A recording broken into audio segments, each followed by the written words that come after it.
Bienvenue dans cette nouvelle vidéo sur la même formation ECG les premiers pas sur votre site web www.lafaculté.net avec un petit tiret sur la faculté. On commence par dire que l'électrocardiographie fait partie de l'examen clinique en cardiologie. Ce n'est pas un examen complémentaire. Ça sous-entend que ce soit systématiquement réalisé dans la consultation de cardiologie. L'ECG est un enregistrement de l'activité électrique cardiaque à la surface corporelle.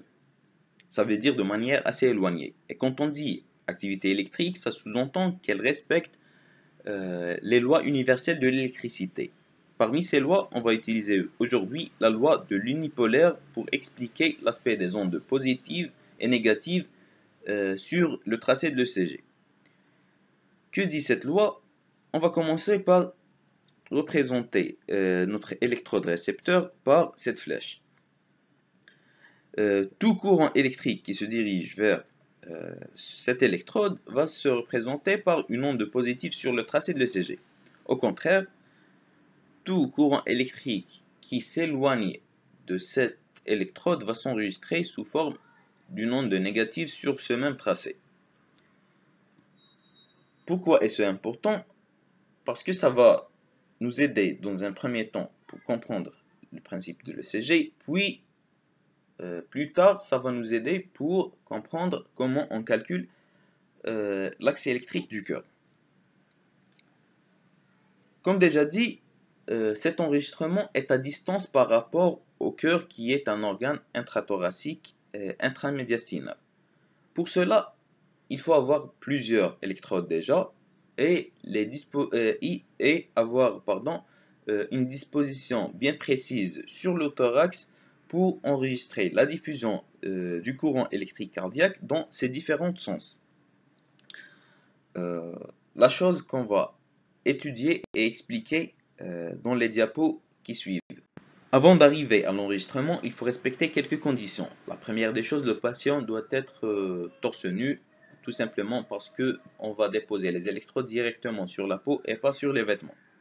Puis, il doit se mettre en position couchée, un peu inclinée à 15 degrés à peu près. Dans certains cas, il faut préparer la peau en regard de la zone de dépôt des électrodes. Par exemple, il faut nettoyer si la peau est souillée. Faire des soins locaux si elle est lésée. En tout cas, on va utiliser du gel optimisant la transmission électrique avant de déposer les électrodes. Puis, on va vérifier notre équipement. Vérifier déjà l'appareil de l'ECG, si elle est chargée du papier ou pas, si elle est sous courant électrique ou pas.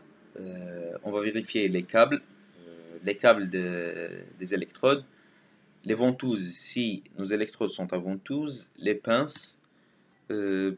Pour le calibrage, en général, l'appareil de l'ECG est déjà calibré. Sinon, pour l'amplitude, les normes les plus utilisées pour l'amplitude, elle est à 10 mm par millivolt, et pour la vitesse de déroulement du papier, elle est à 25 mm par seconde.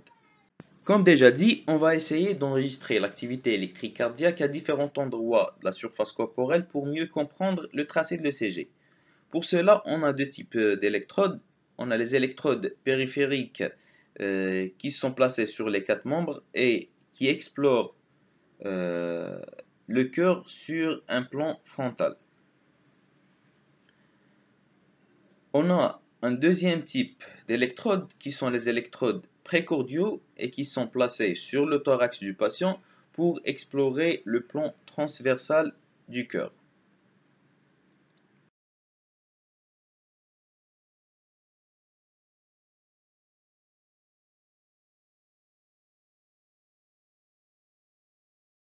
On commence par la mise en place des électrodes périphériques.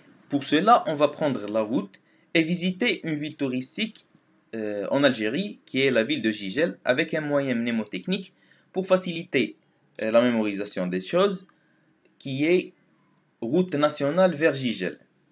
Le R de route correspond à l'électrode rouge qu'on va placer sur le poignet droit. Ce R peut correspondre aussi à R de right, qui veut dire en anglais droit. Puis on va passer par la cheville droite pour placer l'électrode noire dont la lettre N correspond à la lettre N du mot national.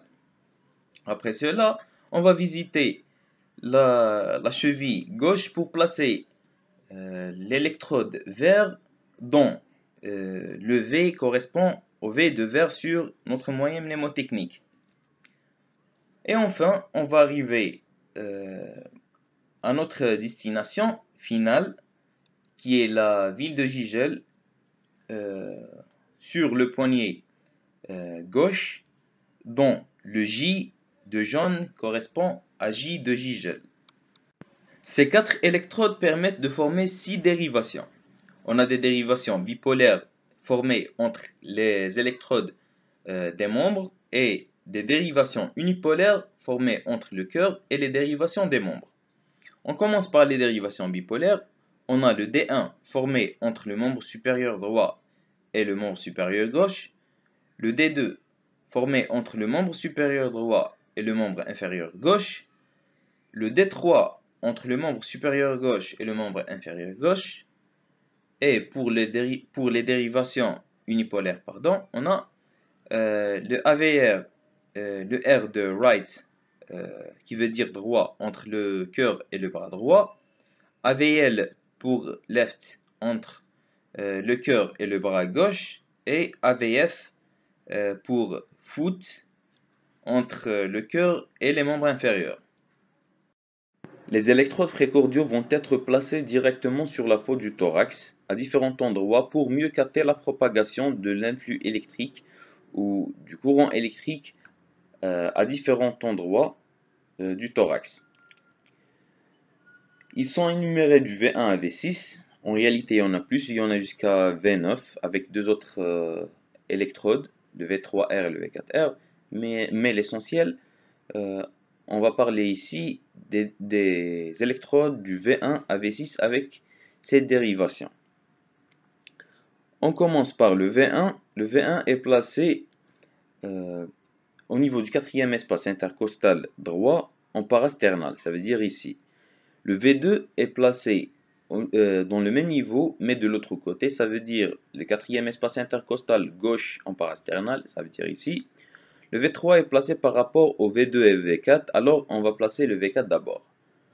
Le V4 est placé à l'intersection de l'horizontale qui passe par le cinquième espace intercostal gauche et la ligne médioclaviculaire, ça veut dire ici. Le V3 est placé ainsi à mi-distance du V2 et V4, ça veut dire ici. Pour le V5, c'est la même chose pour le V3, il est placé à mi-distance entre le V4 et le V6, alors on va placer le V6. Le V6, sa position est entre la ligne médio-axillaire moyenne et la ligne horizontale passant par le cinquième espace intercostal gauche, ça veut dire ici. Et comme déjà dit, le V5 est à mi-distance entre le V4 et le V6, ça veut dire ici. Il y a un moyen simple pour repérer les espaces intercostaux, c'est de trouver l'angle de Lewis, qui est l'angle sternal, trouvé facilement à la palpation du sternum, c'est ici, au-dessous duquel on va trouver le deuxième espace intercostal, directement, c'est une règle, et à partir du deuxième espace intercostal, c'est facile de trouver les autres espaces par la palpation. Ça veut dire on va toucher le troisième espace, puis le quatrième espace intercostal et le cinquième espace intercostal pour mettre en place les différentes électrodes. On a déjà parlé de 4 électrodes dans les dérivations frontales et de 6 électrodes pour les dérivations précordiales. Ces 10 électrodes ne peuvent dessiner sur un même tracé que 12 dérivations. Pour les électrodes frontaux, on a déjà parlé des dérivations unipolaires et bipolaires, 3 pour chacun.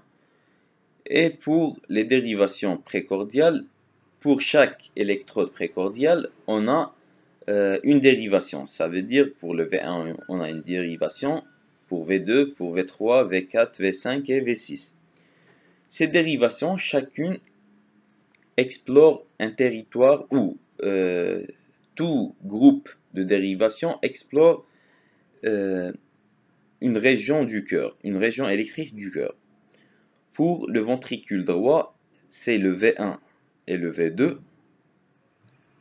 Pour la paroi antérieure du ventricule gauche, c'est le V1, le V2, le V3.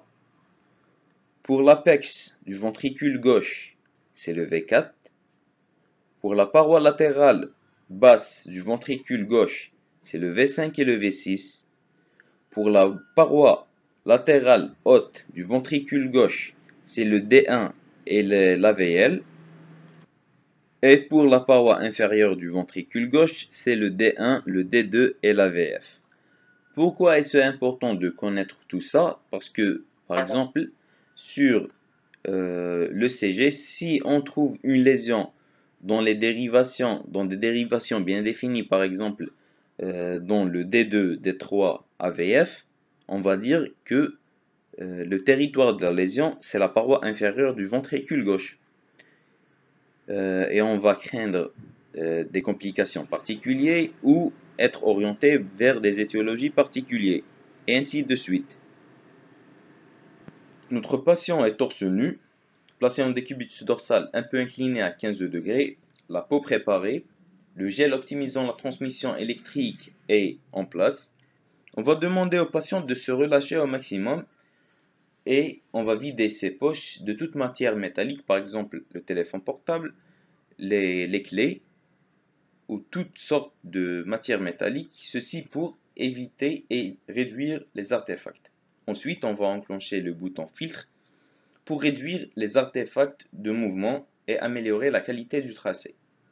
Si on doute par exemple un trouble du rythme et que le tracé est court, un peu court, on va faire un tracé sur une longue durée, sur 1 minute par exemple. L'appareil va dessiner le tracé en parallèle. Après qu'on finit avec l'appareil, on prend notre papier et on mentionne obligatoirement le nom et le prénom du patient, obligatoirement, parce que le médecin n'a pas toujours un seul patient à la fois, surtout au pavillon des urgences, et les papiers peuvent se mélanger, alors c'est de l'ordre d'organisation. On note aussi la date et l'heure auquel on a fait le tracé, ceci aussi de l'ordre d'organisation. On peut avoir besoin de ce tracé pour le comparer avec des tracés antérieurs ou des tracés ultérieurs pour vérifier des modifications des aspects électriques. Et si on veut aussi, on va mentionner la présence éventuelle d'une douleur thoracique. Merci d'avoir regardé cette vidéo. Les vidéos qui suivent sont beaucoup plus intéressantes parce qu'on va parler de l'ECG normal, la sémiologie de l'ECG normal, et par la suite, on va faire les aspects pathologiques des différentes parties de l'ECG. Je vous invite alors à poursuivre toute la formation et n'oubliez jamais, soyez fidèle à votre site web www.lafaculté.net avec un petit tiret sur la faculté. À bientôt.